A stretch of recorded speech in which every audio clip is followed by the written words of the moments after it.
Good evening, everybody. You may notice, sorry, I'm not supposed to talk into the mic. You may notice, you'll tell me if you notice, a remarkable increase in the audio quality. I have got a mic. I've got a mic. Sorry, I don't know how this thing works. So let me know what this sounds like in the audio. I went and took the advice of people who were telling me to up my mic game and just get something that's going to sound a little better than the Snowball. And I got a Shure 7MB thingy, whatever, with an arm on the desk, proper lighting. How does this sound? Let's see. Sounds amazing. Nice. Let's see. Good. Sounds amazing.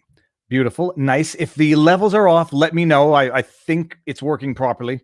And it doesn't pick up as much background static noise, whatever. Sounds good. Okay.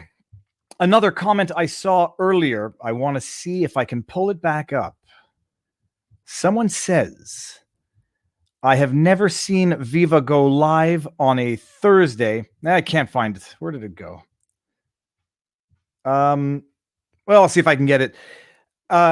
John is not running late. John Carpay had an interview which he thought was at 7:15, which is at 7:30, but he's going to be here for 7:45. And what I said I would do in the meantime is actually introduce everybody, make sure everyone gets the notifications and comes into the stream. And because we're going one up on the mic level, I'm going to screen share and we're going to go one up on presentation. And we're just going to look over a couple of paragraphs of the actual decision of James Coates being detained until trial, so that when John comes in, we can have a more intelligent discussion. Here we go. This was it. Does Viva often do love streams on Thursday? I know what you meant. So the live streams have been Sunday with Robert, Wednesdays with a guest. Yesterday we did an interview with Cernovich, which was fun, an active and saucy chat. Tuesday, I did an interview with Maxime Bernier, leader of the PCP, People's Party of Canada, the PPC. And when I heard about the news with Pastor Coates and I did an update on the street, I emailed John Carpay at the Justice Center for Constitutional Freedoms, asked if he would do an interview just to explain what's going on, because his firm or his attorneys are representing Pastor Coates. I think the lawyer's name is Kitcher. And he said, I can do it Thursday. And I said, we're going to do it. And so he's going to give us, it's not going to be a marathon stream. It's going to be pinpoint discussing this particular issue and explaining what's going on so that people can actually understand the nuances, come to their own conclusions, and above all else, raise awareness. Write the member. Whenever I say write my member of parliament, I think of that clip from The Simpsons. I'm going straight to me member of parliament. So the situation, for anybody who doesn't know, and I did a poll actually in the community tab on YouTube, got about, 2,000 votes, and 33% of the respondents said they had never heard of this story, which is interesting. It's a lot of people. And presumably those who know about it watch Rebel News, who's been covering it. Sheila Gunn Reid has been doing follow-ups and good pieces on it. They either watch Rebel News or they watch this channel where we break things down and explain things up. So a lot of people don't know about it, though. And it's an interesting story. It's an interesting story because there are officially two sides to it. And the legal side, whether or not people like it, and people don't like it, and there's a reason why there's the expression, I think it was Cicero, or it was Cicero? It was an old Greek philosopher who said, more laws, less justice. Because we're gonna just quickly go over the judgment, and you're gonna see what I mean by this. Is that the Pastor Coates is arguably and probably not arguably being lawfully detained. Like, the decision makes sense in law because he's violating a provision of the criminal code on bail release, except he's violating it in respect of an infraction coming from the Emergency Health Act. Well, I don't know what it's called offhand, which itself is arguably unconstitutional. And so, he's violating a criminal provision on bail because of an infraction that is issued in virtue of a law which may not be constitutional and is being challenged. Okay, let's see what this here. It said, good sound. Now for the visual. Striped shirt gives dancing more passion. It's very funny. I was messaging Nate Brody before this stream, And I said, he said, nice shirt. And I said, yeah, I know the stripes are a problem, but I can't keep wearing the same shirt for every stream because it's going to look, people are going to put 2 and 2 together. As it is, I only have 3 nice shirts. This one, the checkered one, and that other one with the dots on it. Okay, and we got no update even in my subscription feed.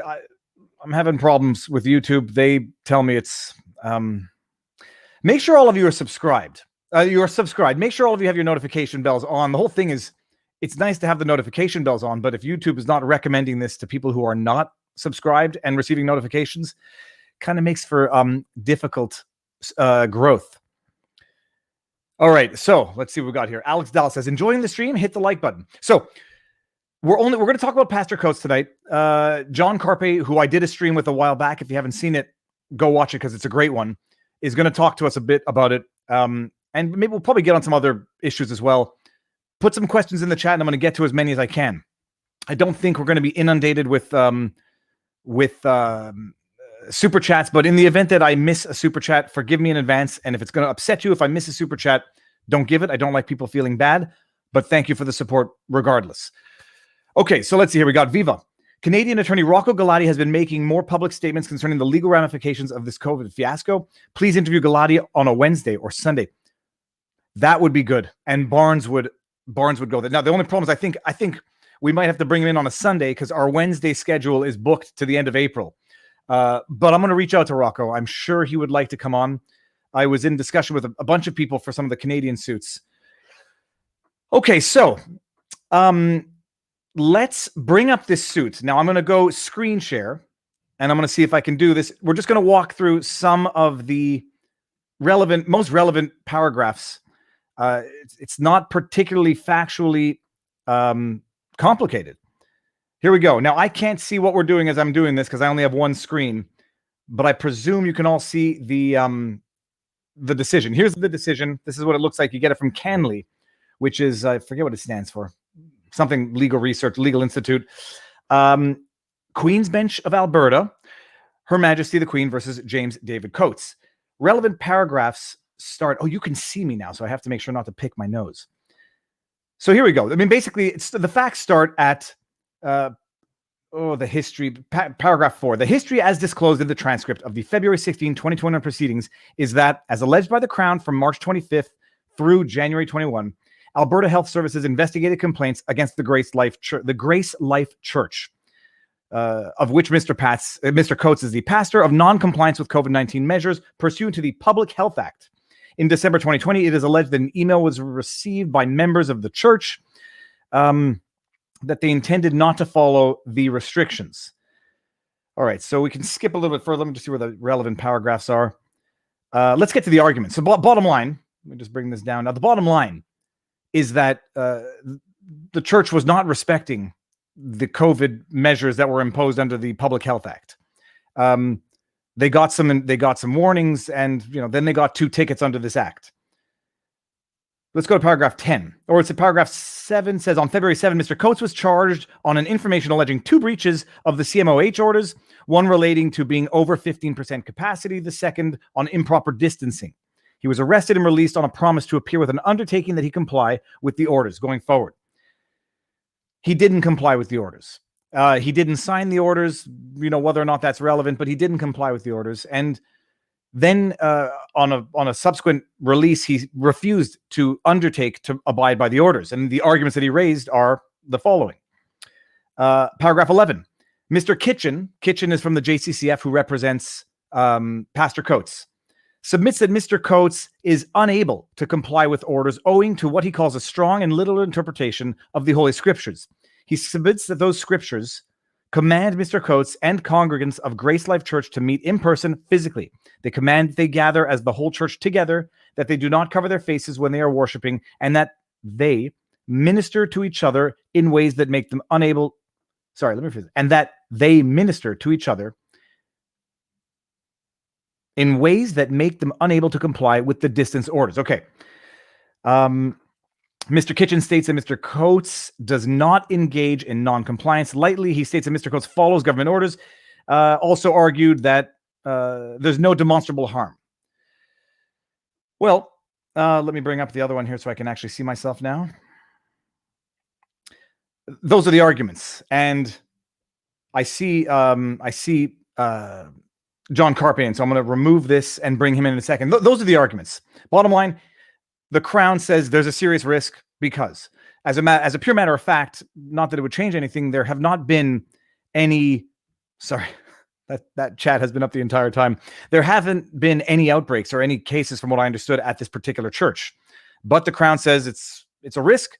The judge agrees it's a risk. The judge says, there are alternative measures out there for Coates to abide by. He refuses to, so the only thing they can do is detain him until his trial in May. That's the fact pattern. Let's see what we got here. If the church, and especially the pastor, had complied, it would be much harder to bring attention to the unconstitutionality of the orders. This is where it comes down to people protest in the manner that they think responsible and appropriate for them. And this it's an interesting argument. I'm going to get into it with John Carpay's, unable. Typically, when they say unable, it means as a matter of impossibility and not as a matter of choice or matter of belief. But I don't want to get ahead of ourselves. And let's just do this. Without freedom of religion, you have no freedom at all. It's so I can't disagree with this. I mean, I'm not religious. I don't have any religious convictions that would compel me to do that. But there's a reason why freedom of religion is right up there in the charter. And what does it take to prevent people from practicing their religion in the manner that they see fit? We're going to get into a bunch of the nuances with John. So without further ado, I don't know how much time John has. Let me bring him in. And if there's audio issues on my end or his, we'll resolve it right away. But let's see how this goes. John, how you doing? Hey, good evening. How's my muted, or is it my computer? Hold on one second. Let me see. Hello, Viva. Let me see if everyone says, can everyone hear John? Is it my issue? Okay. So testing 1, 2, 3. Hold on. Let's see here. I don't think in the chat, guys, let us know if you can hear. Let's see if anybody can hear John. I think my computer might be on. David has to hear me too, though. It's not good enough. How do I bring my audio in? Like this? No, my audio's there. Are we getting... Sorry, guys. Hold on. Okay. John, let me do one thing. I can't hear you, but I don't know. Oh, he says out. Okay. So I'm going to bring myself out. Hopefully this doesn't do anything that's going to break. I'll be back in 1 second. Everyone, give me a second.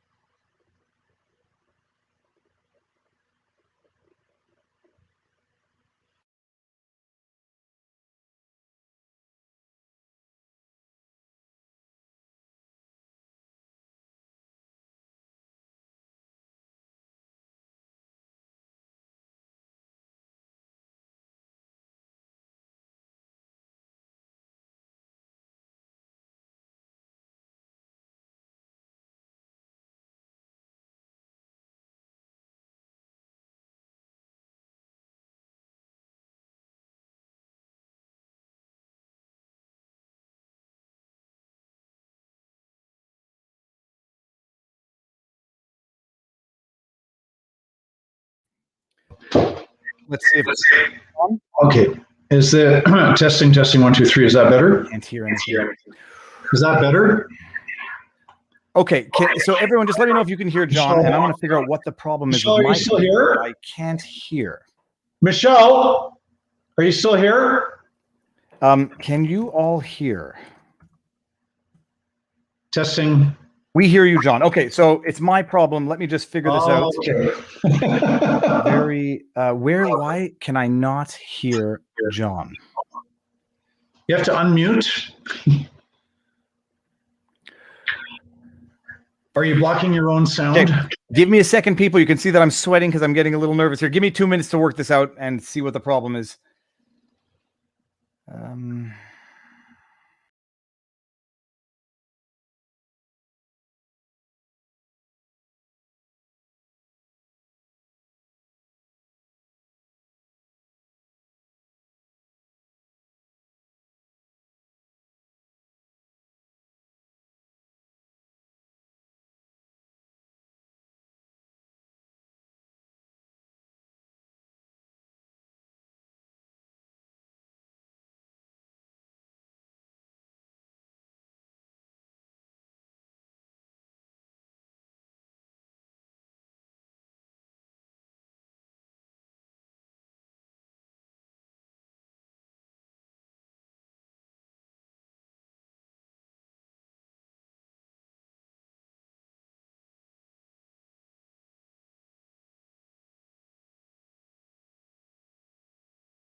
All right, John. All right, testing 1, 2, 3. How's that? It's good.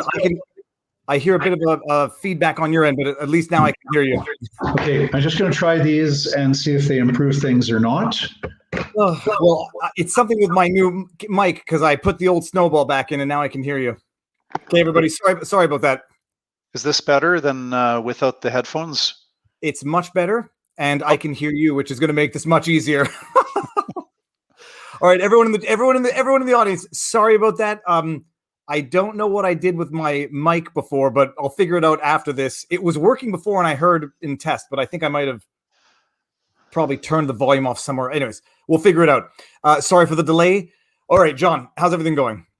Hey, good. It's good to be with you again the second time, and I like your description of the situation with Pastor Coates, and that's all good and accurate from what I heard. I heard most of it. I didn't log on, wasn't able to log on till 5 past the half hour or so. Well, yeah, the first 5 minutes I was just given the preface, and then I was just reading from the decision. But okay, so I mean, let's say bottom line. First of all, I guess before we get into any of this, how is Pastor Coates doing? Like, what are his conditions in jail? Because I heard he's in maximum security, and I don't know what that means and what that entails in Alberta.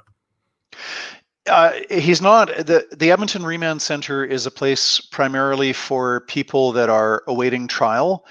So it's not a federal maximum security institution for people sentenced to more than 2 years a time, nor is it a provincial institution for people serving less. It's kind of a place where if you're awaiting trial. So it does include people accused of serious crimes are there.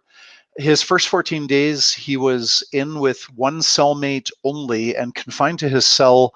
He was only allowed out 2 times a day for 15, 20 minutes each time. And he would use that time to phone his wife and take a shower.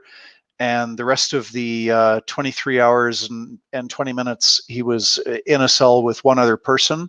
That was like a COVID measure.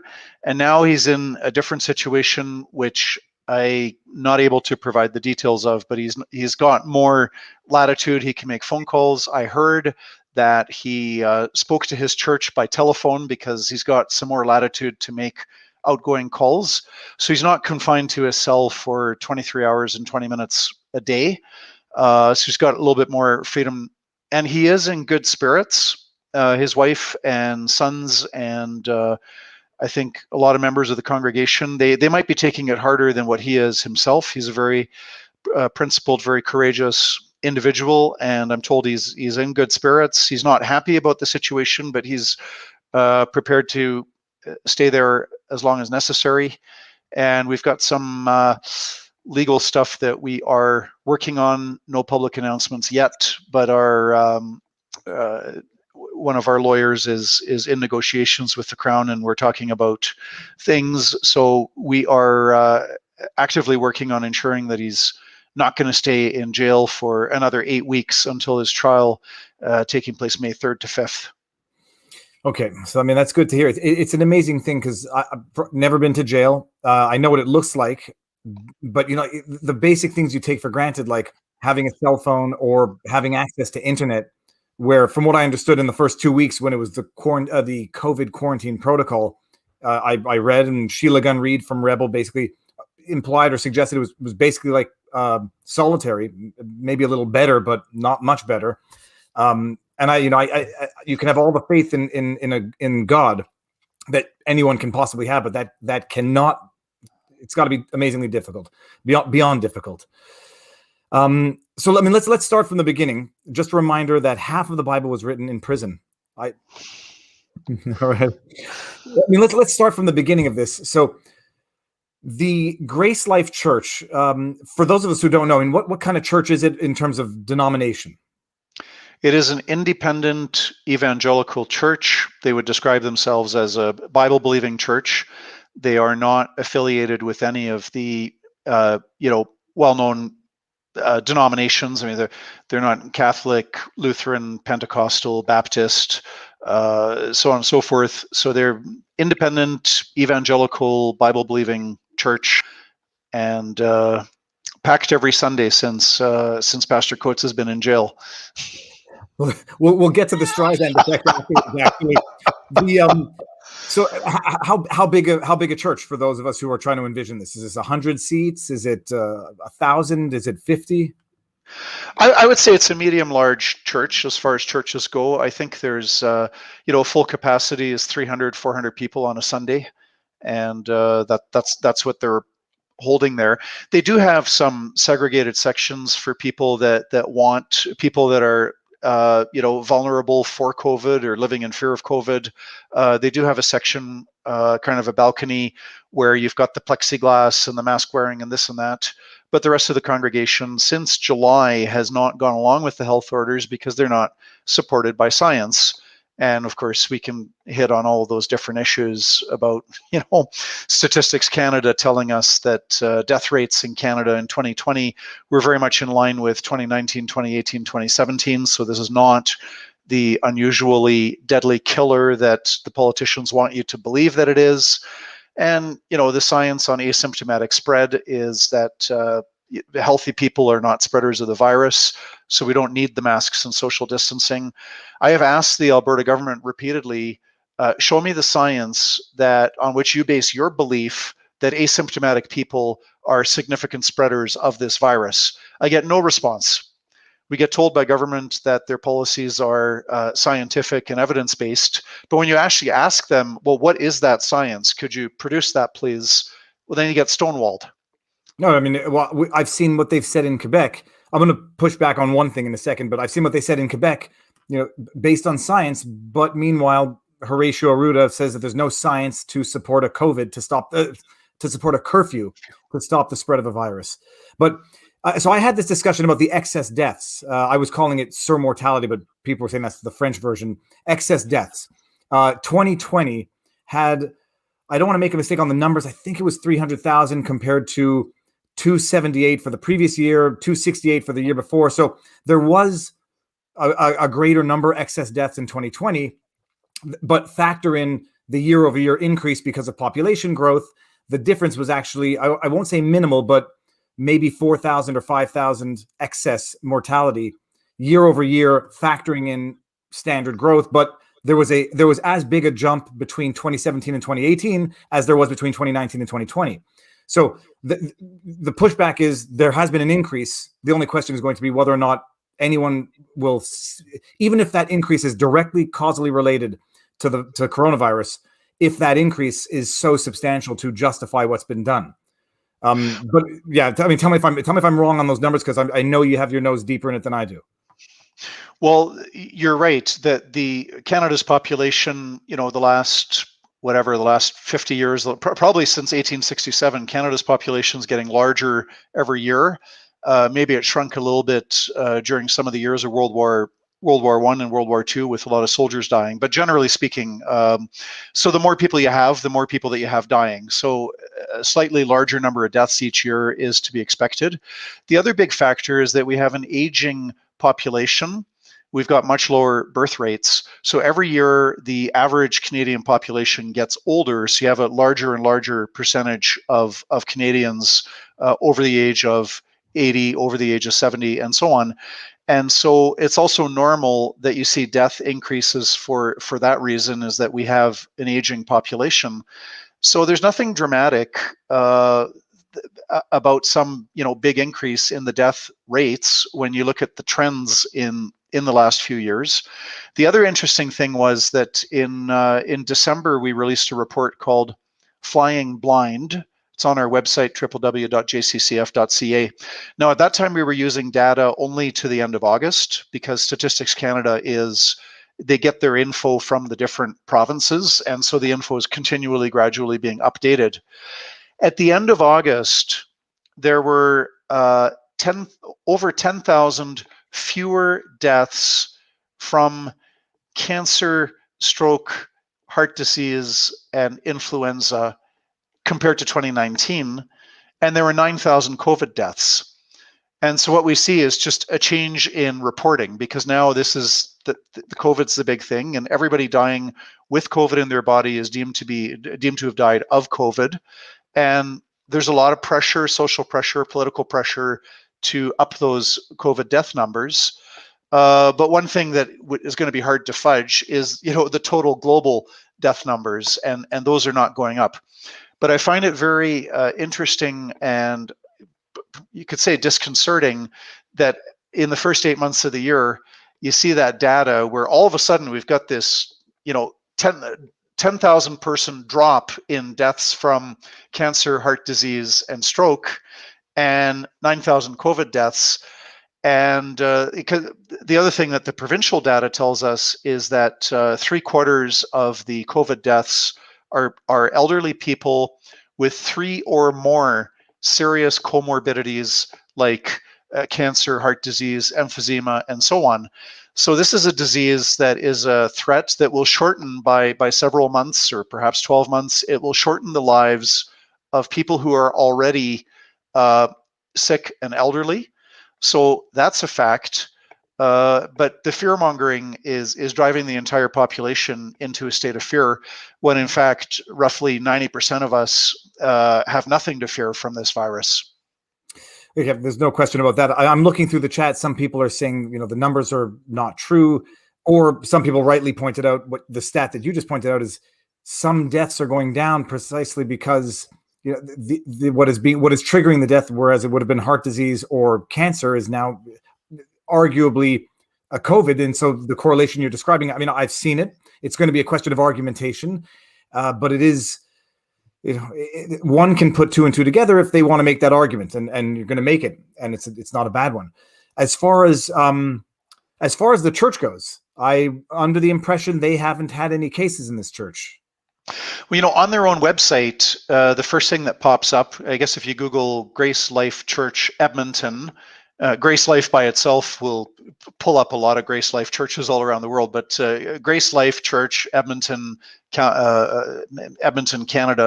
If you Google that, you get to the church's website, and they've got a statement there about COVID, and about how early on in March of 2020, when everybody was scared, we didn't know the facts that we know today, and so they were very compliant. And even in the month of July, there were 2 COVID cases at their church that they were aware of, and so they shut down the church for 2 weeks and had Sunday services by Zoom only. So these are very reasonable people that are making reasonable efforts towards compliance. But as time goes on, and you see that the governments are not coming out with the science to back up these measures, they're not answering questions, they're not looking at lockdown harms, they're relying on PCR tests that were never designed to diagnose COVID, and which have false positive rates as high as 90%. Like a lot of people, the people at this church said, what are we doing? So since July, they have been holding full church services without the masks and social distancing. And so they've been harassed week after week after week by the health authorities. All right. And this is this in Edmonton itself, or is this in a smaller city, smaller town? I think it's close to Stony Plain, just west of Edmonton. Okay. All right. So this is the question I had. We're going to get into the arguments afterwards, because we don't have a fair split, but there's some people saying all you have to do is comply with the court order undertaking, but we'll get there. So they're operating, call it in defiance. They are not respecting the capacity limits and the social distancing that has been ordered under this Emergency Health Act. People are saying, and I think I understand it as well, but maybe clarify the law on this. The Emergency Health Act is a law that allows whoever they designate to issue orders. People are saying the orders themselves are not law. They don't have the power of law. And so it doesn't, he's not breaking the law. He's breaking an order that is issued under this law, which is different than the law. So can you clarify on that for people as to how people should view these ordinances or edicts that are issued in virtue of these empowering laws? Well, a health order is definitely a form of law. I guess for law, you've got legislation. So the actual, the Criminal Code of Canada or the Public Health Act, you've got the legislation, the statute.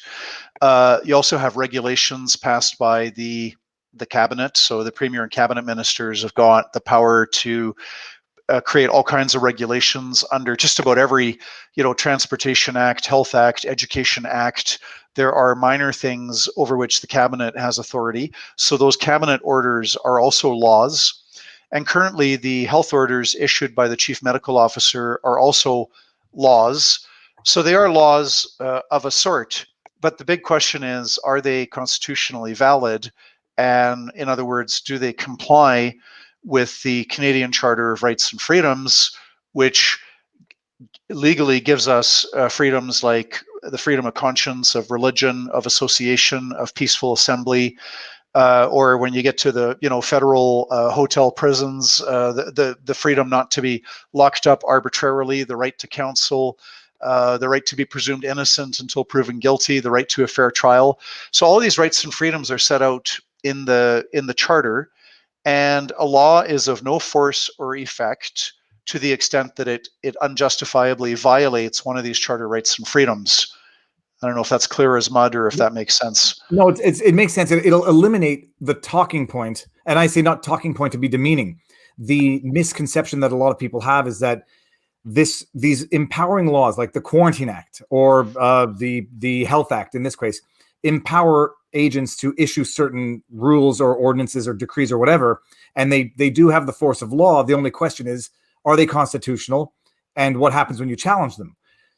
The other issue, we've seen it and we've discussed it the last time, is there's a presumption of constitutionality to some extent, and if you want to come in with an emergency order to try to override a law, then you have to override that presumption of constitutionality in order to succeed, which is a difficult threshold to overcome. So this act allows whichever authorities to make whatever rules they've made them. And the pastor in the church says, let's say the pastor says, I'm not enforcing them. Everyone is going to come and I'm not going to enforce maximum capacity or social distancing, gets 2 tickets or gets issued 2 infractions. How did he get arrested for this? Because this is another question I have is, the power to issue tickets in virtue of infractions is different than the power to force compliance. And I see the law empowers them to issue infractions, but not necessarily to enforce compliance, which it seems is what they're doing. So how did he end up getting arrested? Pastor Coates was called down to the RCMP station, and they didn't say, we're going to arrest you, we're going to put you in jail. They didn't tell him that, and he's a law-abiding person that if it wasn't for these lockdowns, he's probably the kind of guy that doesn't even get a speeding ticket and is very careful to comply with government laws, because in that evangelical Christianity, they look at Romans chapter 13 and many other verses that say that Christians should obey the laws of the land. So that's the starting point. But he came down to the police station, he was arrested, and now there's a criminal charge for not abiding by an undertaking. But of course, our position is there was no undertaking. The police tried to say, we're going to pressure you into making a promise to, no longer hold these full church services. He never made that promise at all. So there is no undertaking. But now it's complicated because he's charged with the breach of an undertaking. And I think we're going to win on that point at trial, because the Crown's going to have to prove that he actually made that commitment, because the government cannot impose an undertaking on you. Well, that's what I understood from the decision, from the judgment, which said the fact that he didn't sign it is more or less relevant, that it was the undertaking upon which he was released, signature or not, and so he breached it. But that question becomes academic to some extent, because whether or not he's found guilty of violating that prior order, they're not releasing him unless he specifically signs this undertaking, which is why he's currently being detained, correct? Yes, he could be out of jail if he would make a solemn promise to allow Jason Kenney's government to violate his charter freedoms of conscience and religion and association and assembly. So if he agreed to abide by these unscientific and unconstitutional health orders, he could be free from jail. But he's not a man who's going to make a promise and then break it, right? Because he could do that. He could say, oh, sure, I'll promise that, this, that, and the other thing, and then get out of jail and then break his promise. Well, he's not going to do that. But he's not willing to make that promise because the government's not showing us that these lockdown measures are necessary, or that they are effective, or that they are working, or that they are bringing about more good than harm, which is going to be the toughest legal argument for the government to meet. The government has to prove that the lockdown measures are bringing about more good than harm. And this is going to happen in May. At the trial, May 3rd to 5th, the onus will be on the government to show that these lockdown measures are justifiable violations of charter freedoms. And I think the government has a tough case to make. All right, now I want to bring up this chat because it's not a bad point. I mean, we'll get to it in a sec, but it's not a pastor's job to force his congregants to follow illegal health acts. Well, let's switch the pastor for a business owner, and whether or not it's the business owner's job to enforce compliance by the customers. I think, well, at this point, if it were a business, the business could be held liable for the infractions of its customers, but at some point, the business owner is responsible for how they conduct their business, and if they don't respect the orders, they can have the business shut down, which is effectively what's happening here. Is it's an argument to say he's not responsible for what his congregants do, but the government can say, well, if you're not going to ensure compliance, we're not going to allow you to open. I mean, does the argument apply mutatis mutandis as if it were a business but just a church? It's an excellent question. I think there's a distinction between the mask wearing and the capacity limits. I think let's assume for a moment that these health orders are great and wonderful and they're constitutionally valid and they're saving lives and all of that stuff. Let's just assume that for a moment. I think that a business owner or the pastor of a church would be capable of ensuring that the capacity limit is not exceeded. I don't think that's hard to do. You have somebody at the door with a little counter, and so you've got some rule that there's only 10 people allowed in the business or only 60 people in the church, whatever. Mask wearing is a little bit different because the Alberta law on masks, and I think it's similar in other provinces, is that you are not required to wear a mask if you have a health condition, and it's illegal to deny entry to somebody for not wearing a mask. And it's typically illegal to ask somebody, do you have a health condition, and what is your health condition? So on the mask wearing, I think a business owner or a pastor could say, hey, I'm not allowed to ask my customers or the members of my congregation whether they have a bona fide health condition or not. So the masks is kind of out of the control of the businessman. But I think you could make an argument that when it comes to capacity limits, that where there's a will, there's a way, and those could be enforced. And just to answer the comment I pulled up before, I'm not equating churches to businesses. I'm just the idea is that if it were a business, the government can control its method of operations. It's true, it's not a business. The only question is, do the same application of the ordinary laws apply mutatis mutandis? A church has to abide by code, government code, and if the building doesn't, presumably it can get shut down, forced to repair. So it's not a business. It's quite clearly more fundamental than a business. But some of the rules would still apply mutatis mutandis, like making the appropriate changes. Here it was. Okay, so he goes down. He says, "I'm not signing the undertaking because I sincerely do not have the intent of respecting it." Makes the argument that he's unable to because of belief and not because of a matter of fact. Now, in law, but those are intertwined, though. Those are intertwined because he would say, "Look, I've read up, more than the average person on COVID and its nature and how lethal it is or not, and whether lockdowns are working or not, and so on and so forth." He's very well educated on all of these issues, and so yes, there's a belief that he should be just meeting together in person and just having a regular worship service. But that belief is grounded on science and grounded on evidence, namely, those different points that I've raised, that this virus is not the unusually deadly killer that politicians are making it out to be, that lockdowns are not effective, that lockdowns are doing more harm than good, that healthy asymptomatic people are not spreaders of the virus, so on and so forth. Okay, so that's, I mean, it's so, but interesting. yes, it's a belief, but it's not just some abstract, just a belief that exists only in his mind, and and is not grounded in reality.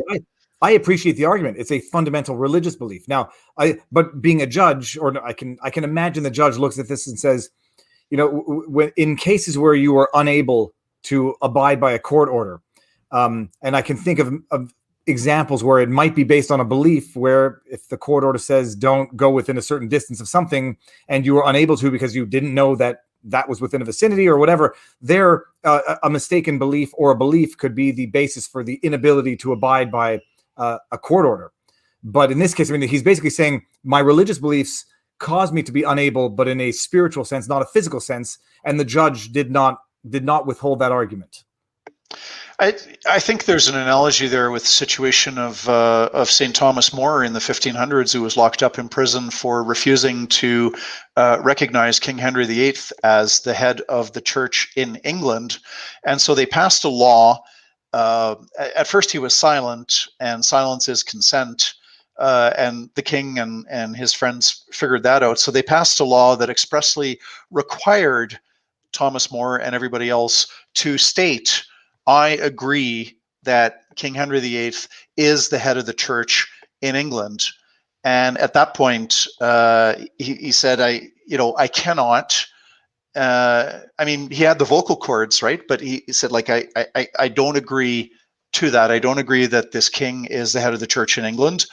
And he refused to make that proclamation, that recognition, that acknowledgement, and got his head chopped off. And it's kind of the same dynamic there. I mean, you could, Thomas More could have agreed to it and would have been a free man and, let out of prison, and probably could have even gotten back into the government with a high-ranking, well-paid, prestigious position. But he said, I cannot in good conscience agree with this. And so Pastor Coates is saying, I cannot in good conscience agree to abide by these unscientific and unconstitutional health orders and disobey God by that obedience to Jason Kenney. All right. I mean, so now he's currently detained. I think, I mean, that covers the argument. His argument is that some people are going to say, look, you could do it by Zoom. You can do it the way other institutions have been doing it. Limited capacity, digital services, face masks. I mean, they can say follow the rules, and you can operate not at free capacity, but you can nonetheless operate and leave good enough alone. I mean, so his religious belief, and it's shared by many churches, but not all churches. His religious belief is that he is expressly he and the members of the congregation believe the same thing. They're expressly commanded to meet together in person and to enjoy each other's physical presence. You would have a similar situation actually with Catholics who believe that it's an essential, integral part of their faith to receive the Eucharist, to receive the bread and the wine. That cannot be done by Zoom. So in a religious freedom case, the court does not look at the general teachings of Christianity, but they look at what does the individual believe. So these individuals believe that God is commanding them to meet together in person. And so that's good enough for establishing the religious belief. But then you move on to the big question, the health order. It's the health orders that are on trial far more than Pastor Coates. It's going to be interesting. And and I'm thinking of like other equivalences, in other religions, you have to have minimum numbers of congregants for certain practices, and which, in theory, Orthodox Jews need to have 10 men together in order to hold a prayer service. And so you need 10 men together, same room, same time, same place. And apart from that, you cannot have a religious service in Orthodox Judaism, I'm told. This is, yeah. I mean, I'm aware of that rule as well, and it's an interesting thing. I mean, so, but it's a mix to some extent where some people are just going to say, contest the science when you have your hearing dates and abide by the law. Okay, so why should he have to be in jail for 11 weeks? The government's put forward no evidence that this church or any other church has posed a risk to public health. Similar case in British Columbia that we just finished arguing last week, and we're awaiting a ruling. The BC government shut down all houses of worship entirely, while allowing restaurants to be open, and you can get 6 strangers from 6 different families can come together and sit together at the same table. But churches that were willing to comply with all the hand sanitizers and masks and social distancing and capacity limits were entirely shut down. And the BC government had no evidence that churches were involved in spreading the virus. And the same thing in Alberta. There's no evidence. I asked Dina Hinshaw, our chief medical officer, I was on a phone call with roughly 1,000 other people, and I said, what scientific evidence do you have that religious congregations are worse spreaders of this virus than restaurants? And all she could come up with was an anecdote. And she said, well, 2 months ago, there's this conference, and then, this and that happened. I'm sorry, anecdotes are not science. There's no question about that. Anecdotes are antithetical to science, usually what happens in the absence of it. But and so do I understand? I understand that congregations are being held even in the absence of Pastor Coates. Yeah, and they're full, and they're causing a great political dilemma for the Kenney government because Pastor Coates is in jail because he's violating health orders that are supposedly protecting us from this evil menace of full churches, and yet the church is full Sunday after Sunday. So it's going to be interesting to see what happens in the next 8 weeks. If they're going to keep Pastor Coates in jail, I mean, I don't want to tempt them, but it'll be interesting to see how they handle the situation at the church, which is full every Sunday. Yeah, and if it's full, it certainly undermines the very reason for detaining Pastor Coates pending the trial. So what is the next step now? Is there an appeal of this decision, and how expeditiously can this appeal be heard? Yeah, James Kitchen and the other defense counsel are in negotiations with the Crown to see if some way can be found for some early release. We are seeking to get him out of jail as soon as possible. Because I mean, what's the purpose? What's the benefit? We're going to have a trial May 3rd to 5th, and the Alberta government, they better get their act together in the next 8 weeks and come up with the evidence that they want to put forward to justify these health orders. But keeping Pastor Coates in jail, it doesn't help or harm or influence or affect this upcoming trial. It's just a very cruel taking away one man's liberty. How many days is the trial scheduled for? Currently is scheduled for 3 days. I do not understand how they could possibly get all of the evidence in 3 days when we're going to challenge the legitimacy of the PCR tests. We're going to challenge all of the lockdown harms, and what are they, and has the government fulfilled its legal obligation to actually study and research and monitor and investigate all of those lockdown harms, or is the government in a state of willful blindness, which I believe it is. I don't know how they can do it in 3 days, but those are some of the details that will have to be sorted out in May, and it might be 3 days of trial in May, followed by rescheduling like another 5 days of trial later on. No, and that's the risk that most people who have not been to court might not appreciate, is that you might have to reschedule. But if you have to reschedule, what happens to Pastor Coates in the interim? And now explain this process, because it's for people who don't really appreciate what goes on here. Pastor Coates is issued the 2 tickets. On trial in May is not the breaching of the bail. Well, there's no breaching of the bail or his criminal infraction, but it's going to be the validity of pursuing those tickets. Yes. Those infractions that were issued under the act. So if it was only a matter of the Crown having to prove that the church was not complying with the health orders, I mean, I don't want to prejudice things, but I think the Crown's got a pretty strong case if that was the only issue, but it's not that simple. We're filing a notice of constitutional challenge to advise the government that we are challenging the constitutionality of the health orders. So the government's been put on notice. So we're going into court saying, yeah, whatever, okay, maybe I think it would be pretty hard for our side to argue that, oh, no, all the video footage was wrong. I'll say it for you so it won't be deemed to be a judicial admission out of court. Let's take for granted we did it. We did it. The law is bogus. So don't prove that we did it. Prove that the law is valid. So yes. You file a constitutional challenge, and that means that before even getting into a substantive defense, which would, you may not have one, you challenge the constitutionality of the law. I've read about, I've never done this in my practice, but I've read about it in many cases. So explain to the viewers what that means. A formal notice, and then the only issue becomes first step proving the constitutionality. It doesn't become the only issue. There's still the other issue. Did Pastor Coates and did Grace Life Church, which has also been charged, so they're in court as well.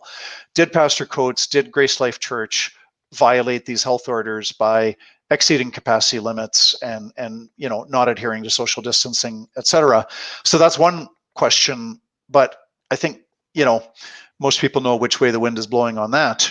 But then the second question, which is the one that's going to be very time consuming, is are these health orders a justifiable violation of our charter rights and freedoms? And that's a huge question, because that brings into play, and I'll just try to summarize them briefly without elaborating on them. But I mean, is COVID-19 an unusually deadly killer that warrants violations of our charter rights and freedoms? That's one big issue. Are lockdowns helpful to, or do they save lives? Do asymptomatic people spread the virus? Are the PCR tests that the government is relying on, are they legitimate? Are they an accurate diagnosis of COVID? What are the lockdown harms? What are the lockdown benefits? And do the lockdown harms exceed the benefits, or do the benefits exceed the harms? Those are amongst the big questions. Another one would be, is there a threat that hospitals will be overrun? We've heard that drum being beaten for the last 12 months. Oh, we have to take away our rights and freedoms because we don't want the hospitals to be overrun. Well, our side's going to bring forward that data and statistics showing that in Alberta, for example, the ICU occupancy in 2020 was lower than in 2019. And further, Canadian hospitals have been overcrowded for years, and this is not caused by COVID. And so the government will have to respond to that and say, oh, well, I don't know, whatever they're going to say. Good question here. And this was a good reminder also. Is there also an issue that the measures were issued by executive order? How can the premier of a province essentially just throw you in jail? Well, I guess to phrase that a little differently, but that's the question, is, are you also raising the argument that these orders were issued beyond the time frame that is provided for in the act themselves to be issued, and that they ought to have gone through the standard legislative process to be adopted? Yes, and there's two separate arguments there. One is the interpretation of the Public Health Act. We see the Chief Medical Officer of Health as having the authority to order sick people into quarantine.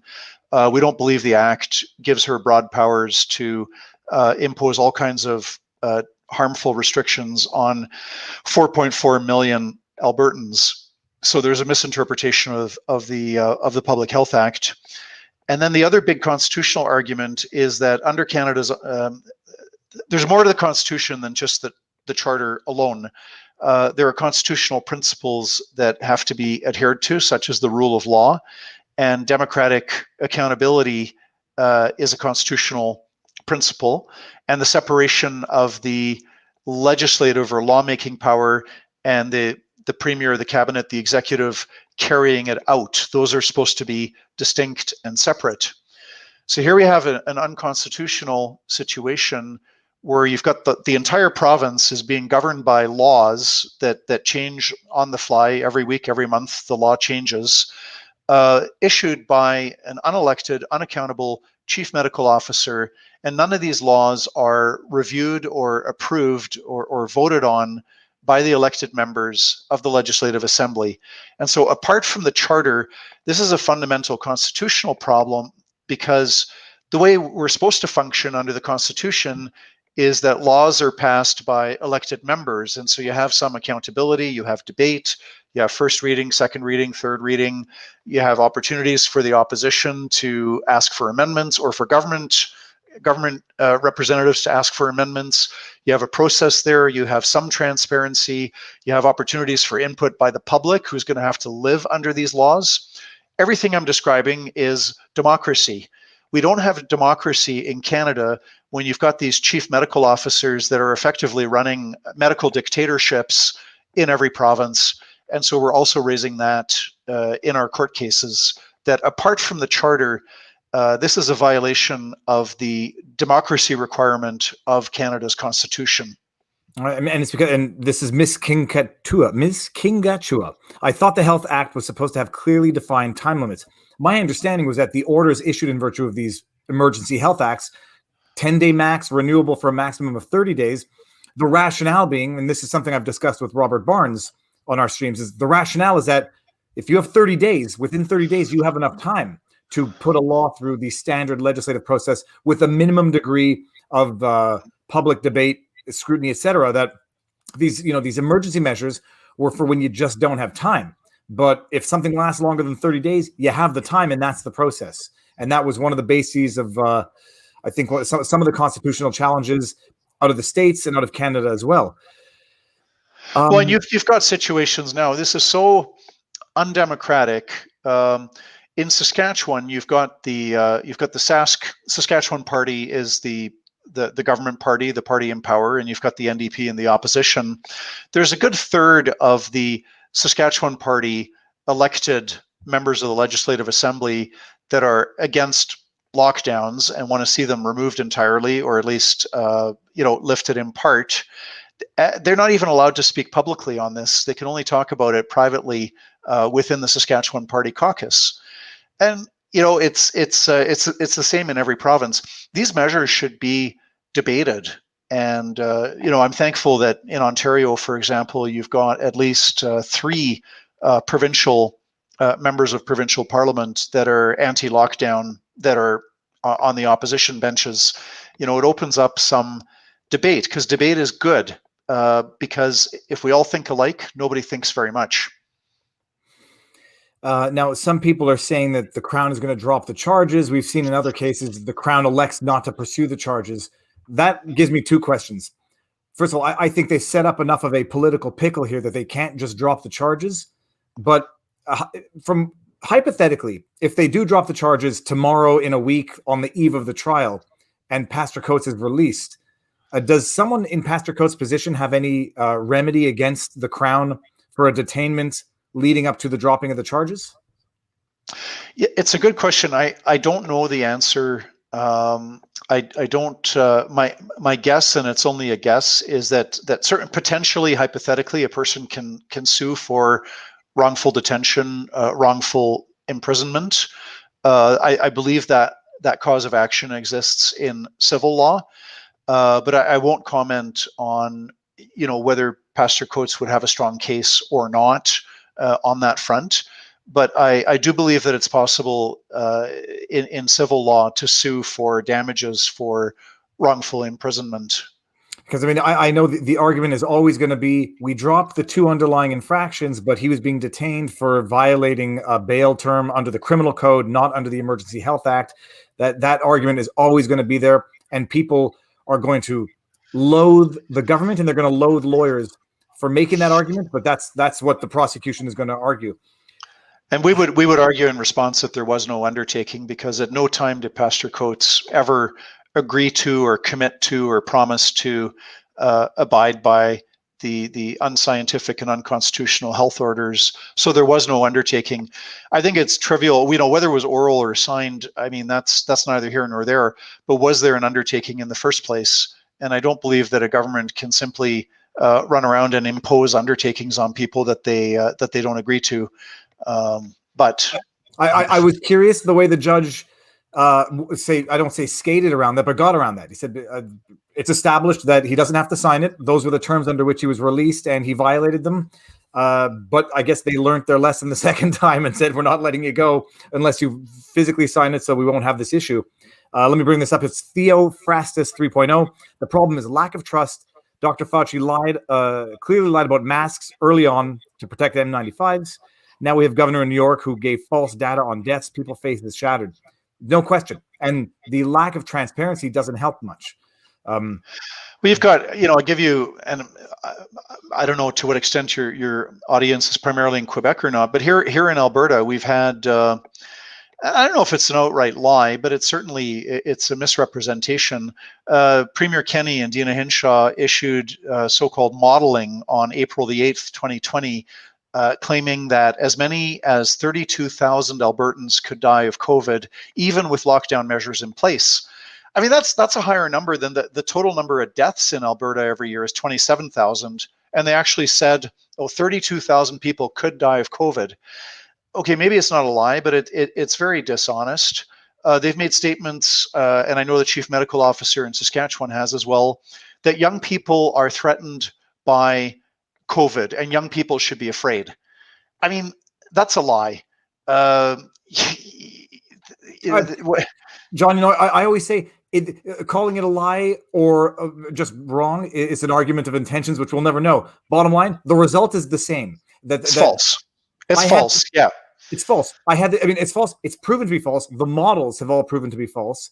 And it was these models that were the basis for the draconian measures back in March. And when they proved to be false, it's a moving target of an argument. And I've been having this in real time with people is, we have to do this, barring which there'll be X. It was Ferguson's initial modeling. Then when the disaster doesn't happen, the argument becomes, well, that's because we did everything. It's like, no. Oh yeah, right. the model specifically provided that even if there will be this. So, well, I mean, it is amazing. So you've scheduled a 3-day trial. You've challenged the constitutionality. Do you have to list the basis of the objections or what the questions of law, or is it the Crown now that has to come in and just show the constitutionality or prove the constitutionality? Well, I know in civil law it would be a more straightforward back and forth process with each side filing their expert reports and sworn affidavits by medical experts. My criminal law background is not that strong, but typically the defense does not have to provide notice of its case prior to the trial. Now, having said that, I don't know if that's also true on a big constitutional case where you're challenging the validity of a law. So I don't know to what extent we on the defense side are going to put forward our scientific reports and our medical evidence and our expert witnesses and that sort of thing prior to trial. But certainly the government is going to have to put forward, why do they believe that this is an unusually deadly killer, and why do they believe in asymptomatic spread, et cetera, et cetera. Yeah, the bottom lines, we discussed it the last time, but if a law violates the Constitution, there has to be a nexus between the violation and the objective sought, minimal intrusion, urgent need, as circumscribed as possible, a bunch of criteria which they're going to have to show, and it'll be about time, but it's about time. It's a year later, and nothing seems to be going in the right direction. A year later, this is the first time, to my knowledge, that any government in Canada is going to have to walk into court and actually produce some evidence and not just do the bully pulpit and the fear mongering and the news conferences and the compliant, biased pro-lockdown media. This is a whole different dynamic. The government cannot hope to win in court by just going in there and say, well, we know that, we should all be afraid of COVID, and we know that lockdowns are working, and we know that even more people would have died if it hadn't been for the lockdowns, and we know that the lockdown benefits are far bigger than the harms. So we don't need to provide information, and we just know this to be true, which is kind of their story the past 12 months. But they're going to lose in court if they just walk in there with a bunch of claims and assertions. They're going to have to produce evidence for the first time. So I'm thrilled. First time in Canada. Actually, no, second time. We've got a trial in Manitoba coming up at the end of April. So that'll be the first time the government has to put forward evidence in court. And then in Alberta in May, governments will have to provide evidence, and their chief medical officers are going to be cross-examined. These are the people that get tossed nothing but softballs by fawning pro-lockdown media that just ask the easiest questions that don't challenge the narrative. But now they're going to get cross-examined by somebody who doesn't agree with their position, and they're going to be asked a lot of tough questions, and it's going to be, yeah. So propaganda is not evidence? Yeah, no, that's correct. Propaganda is not evidence. I was listening to daytime radio today because I was on a drive. I mean, it's nauseating to listen to, and it was the 1 year commemoration of the lockdown. It is literally nothing more than actual propaganda of the, regardless of how you feel about this. When I say something like this, people are going to accuse me of undermining the severity of the situation. The radio is nothing but propaganda about coming together. We're all in this together, and you have callers coming in. Lord knows how many callers they get, but they select them well, saying, I'm so proud to be a Canadian. We're all working together to get this done. And typically the people who are, I hear saying that have had minimal disaster as a result of it. Did they bring on the people who lost relatives because their surgery was canceled? Did they bring on people who are in 4th stage cancer because the chief medical officers canceled the MRIs and CT scans?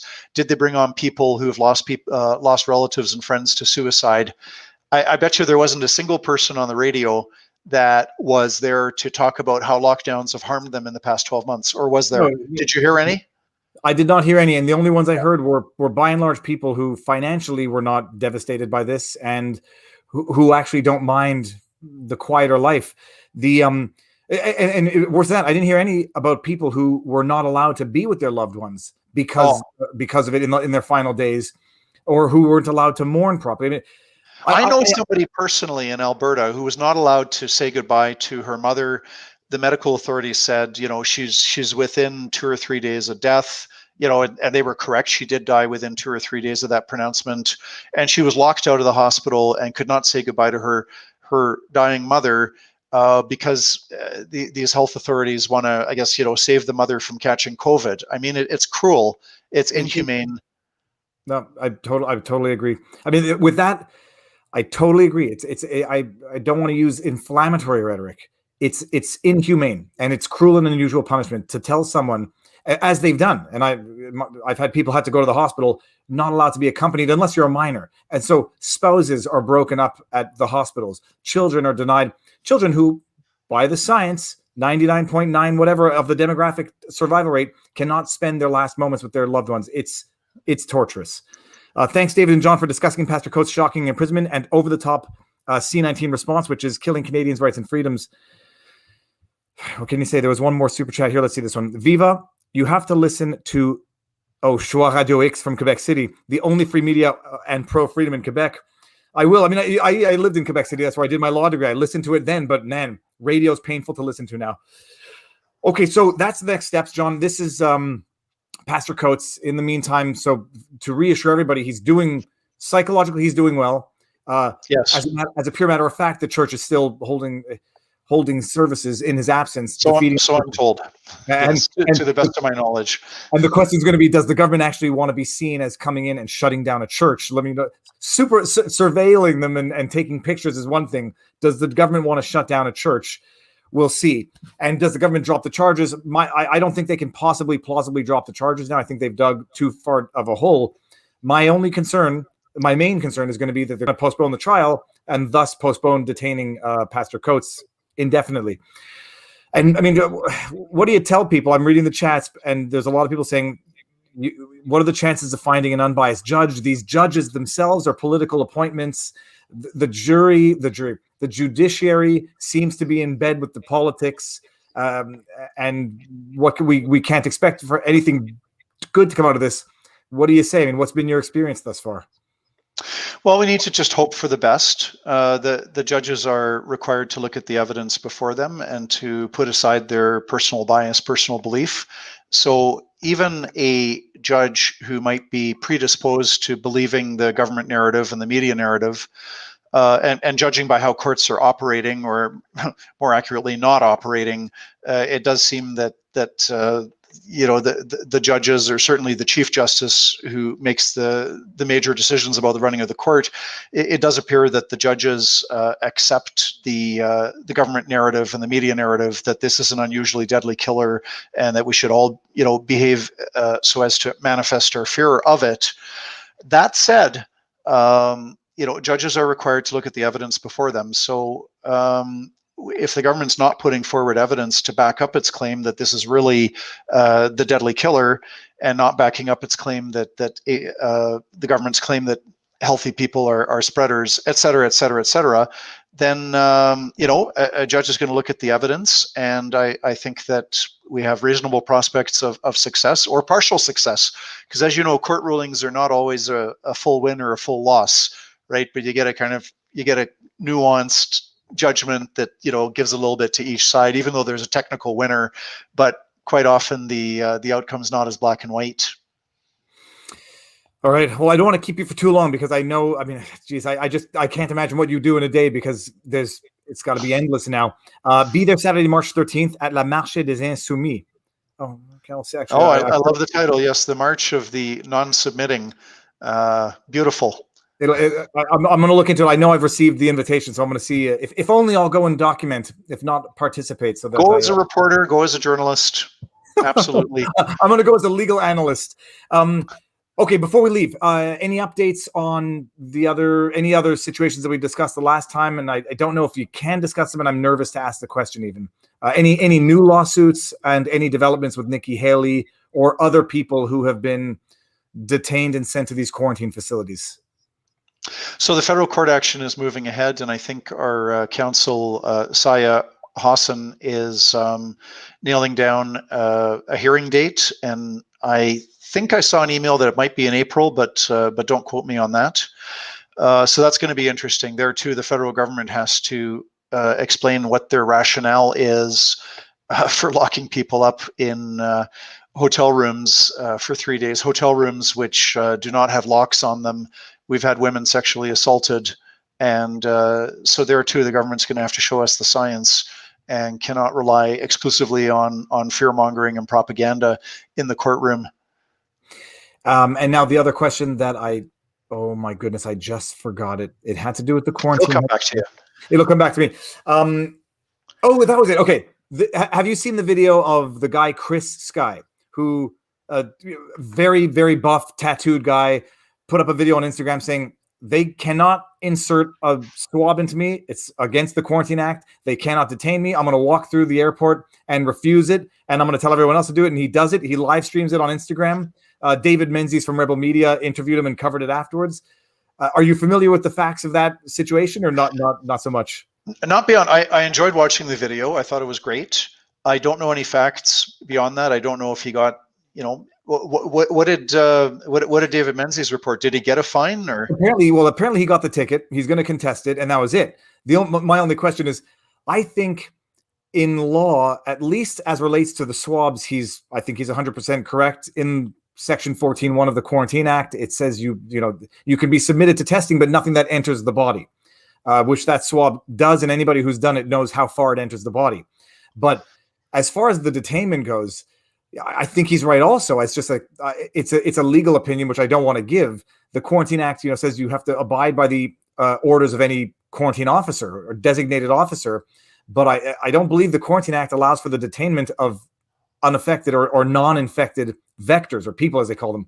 So, I'm just wondering if you had any input on that as relates to the legality of that. Don't say legality, but as relates to the soundness of that advice, whether or not you've had any other experiences of people just outright refusing the quarantine hotels and leaving, and seeing whether or not they got arrested or detained.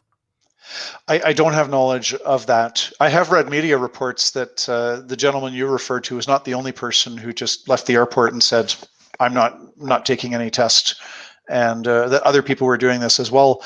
And part of it was just pure financial math, that if the ticket's going to be $800 or $1,000 or even $1,200, it's cheaper to get a ticket than to spend $2,000 on some rotten hotel with lousy food and no locks on your door. No, I know what I would choose if I was. I have no short-term international travel plans, but I would definitely opt for for a ticket that I can contest and possibly have the charges withdrawn, rather than spending $2,000 on a hotel. Where they've run out of food and they have the security issues, and where I think they're more likely for spread than anything else. But more than that, I said from a pure security perspective, when they refuse to disclose to the people where they're being hauled off to, I'll say, give me a ticket. Worst comes to worst, if you arrest me, at the very least, I have the rights to an attorney. I have the rights to know where I'm going, and you have more rights getting arrested than you do being hauled off to a quarantine facility. It's madness through and through. It's legal madness. It's political madness, and I say, thank goodness there's you, JCCF. There's a few other lawyers trying hard as well, but you guys are doing like the in-depth stuff that I think is going further than the other attempts. But Quebec has some lawsuits pending. We'll just see where they go. Okay, so let's see. John, I won't keep you longer than this. Thank you very much. We can do an update when there's an update to be done. Well, certainly between now and May 3rd, we should touch base again and see what's happening with that trial. And thanks very much for having me on your show. And my regards and bonsoir to all of the listeners. Everyone, thank you for tuning in. Stick around, John. We'll say our proper goodbyes. But everybody, thank you for tuning in. Thank you for all the participation. Share this away and let people know what's going on. And Godspeed to the lawsuits.